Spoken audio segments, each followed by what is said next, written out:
structure of the game that provides a clear sense, true, meaningful, a rich experience of how I am doing. It is creating a game-like environment for your learning experience. This is for you that I'm letting this video play from the start, where I also talk about gamification a bit, just for you to get a sense of what we are talking about and what are these gamification elements are. Hi, my name is Amandeep Dubey, and I want to share with you how gamification is really that magic wand that every training leader wished they had found earlier. Now, what is gamification? It is creating a game-like environment for your learning experience, which is just three things. First, create a thought-through structure of the game that provides a clear sense of what the game is, how it is structured, and what are the rules, and how does one go about winning it. Second, inclusion of game dynamics. A clear layout of the milestones the learning experience is divided into, which can drive a sense of progress for the learners. A thought-through, meaningful scoring system that can add to the sense of achievement while in the game. And some excitement by the means of an obstacle or a challenge that can take the player to the next level. And third, a sense of competition which can be initiated through a leaderboard that can deliver a rich experience of how I am doing vis-a-vis my peers. See, the game is all about competition, and that's where the energy in the game comes from. So how can we create a game-like environment for my trainings? So here is how it works. When you design your learning experience, you incorporate all these elements within the structure of the experience. Let me give you an example from some of our work. Our clients are constantly demanding from us to build such an enriching experience for their learners, especially for trainings which are high stake, like the new hire trainings. Over the years, we have perfected many gamification templates with multiple client installations. In one of our copyrighted template, which we have built on the mountain expedition theme, the learner becomes an expeditioner in the mountain climbing challenge. Let me quickly run you through the experience in brief. The learner launches the module, understands that he is going to experience a game for this learning experience. He gets introduced to the structure of the game and various milestones he needs to achieve to progress forward. The learner then enters his name and chooses an avatar. He then takes his time to understand the rules of the game and his mission, and then enters the expedition, which is the game arena at level 0, which is the base camp where he gets the welcome message from the leader and starts the expedition from level 1. Each milestone within this level offers content and assessment to the learners. As he completes one milestone, he unlocks the way to the second milestone. The way he performs at the and it's no more your responsibility to and starts the expedition from level 1. Each milestone within this level offers content and assessment to the learners. As he completes one milestone, he unlocks the way to the second milestone. The way he performs at these milestones determines the score that he accumulates. As he completes various milestones this level has, he faces an obstacle that tests his knowledge and skill gained at that level. And the way he performs at each obstacle earns him a badge of recognition. Learners anytime can take stock of their progress from the status bar, where he will see his current score, badges and progress, and keep track of his performance till that moment. Successful completion unlocks the next level of the game. Now we have built this template to plug and play with existing content.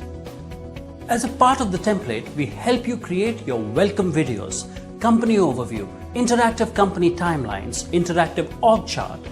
Okay, so guys, you look through how a mountaineering style expedition kind of, in our specific template looks like. I'm just competency trainings and walk you all through types of assessments. The structure of this template fits perfectly with the existing structure of your training content, with each mountain peak and its milestones are really chapters and sub-chapters of your training module.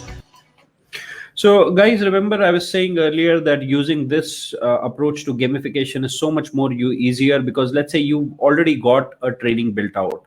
Now, typically the way we've traditionally built training is that, there is a title, then there are chapters, and within the chapters, there are sub chapters. So you could literally use the same structure and just plug and play with the template that you've created. So it doesn't require for you to rework on the training in any way. And obstacles is really the assessment of each chapter. Let me share a very interesting twist we designed inside the game mechanics. One of our clients during the new hire training wanted to establish their HR mascot as a familiar and a trustworthy face for all new hires to associate with, where they feel that they can reach out to HR for any help. As the learner completes the obstacle and is not able to get all the answers correctly, he meets with the HR mascot, who then shares the right answers with him and helps him get to the next level. Guys, I just want to point out that if you're building a theme, there is so much you can do in terms of what that, what is the current need of that specific department. Now, one of the clients that we built this for, they said that, we are a very big organization, and actually they were about 20 or 1,000 people across India, and they had grown inorganically. It was a funded company, massive amount of funds. They were growing like crazy all over the country and inducting some 100 odd people in every location every 2 weeks, and things like that were happening. And the HR in that specific company felt that, because the company has grown inorganically, so the bond between HR and the people who are getting inducted is not that great. So how do we build in those bonds and give people a sense that if you look at this mascot, or if you come across anybody from HR, then you look at them with a little bit of trust, and these are the guys who are going to help you. So how do I build that connect right up front in the new hire time? So this is the idea we gave them, that during assessments, people are going to not be able to all get all correct, and if they do, then why don't we introduce the HR mascot, who's going to come in and who's going to give them, so to say, a cheat sheet that, okay, you're getting stuck here, I'll tell you the right answers, and I'll help you find your way outside of this.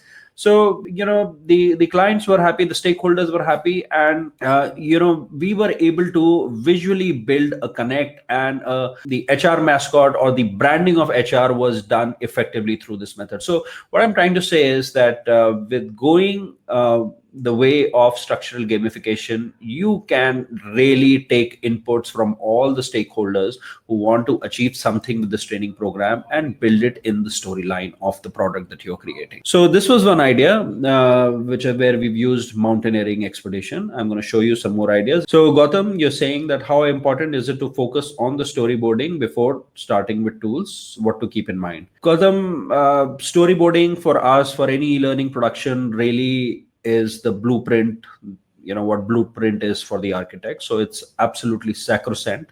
That's the word I would want to use. A lot of work happens at the storyboard level before we even do anything on any tool.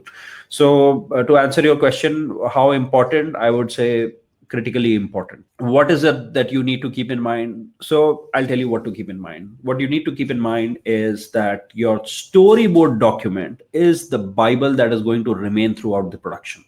So if there are any confusions, any debates, any conflicts that arise during the production level, where do you go back to? You go back to the storyboard.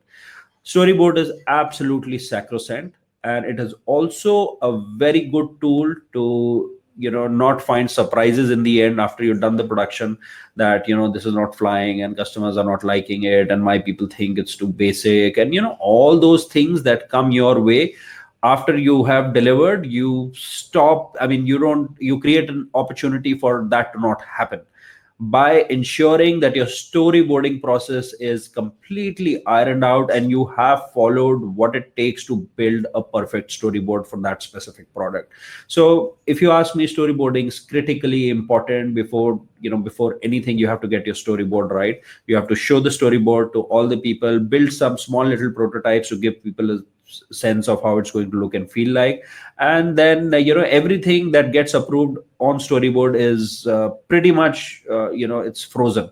Of course, if you work with clients, if you're in a position like mine where I work with outside clients and clients, do come up with last minute requests, we have to take care of that as well. But if you're an internal person and you have the ability to push back, or even if you are, in a place where you do have to appease certain senior stakeholders who are asking for last minute things, those are things that are outside of what Storyboard will be able to help you with. But that said, storyboarding is absolutely critical. Storyboarding has to be frozen before you go into the production or any kind of design work beyond the first few frames for your program. So I hope that answers that. Now I'm going to share with you another very interesting theme that we have built using structural gamification ideas.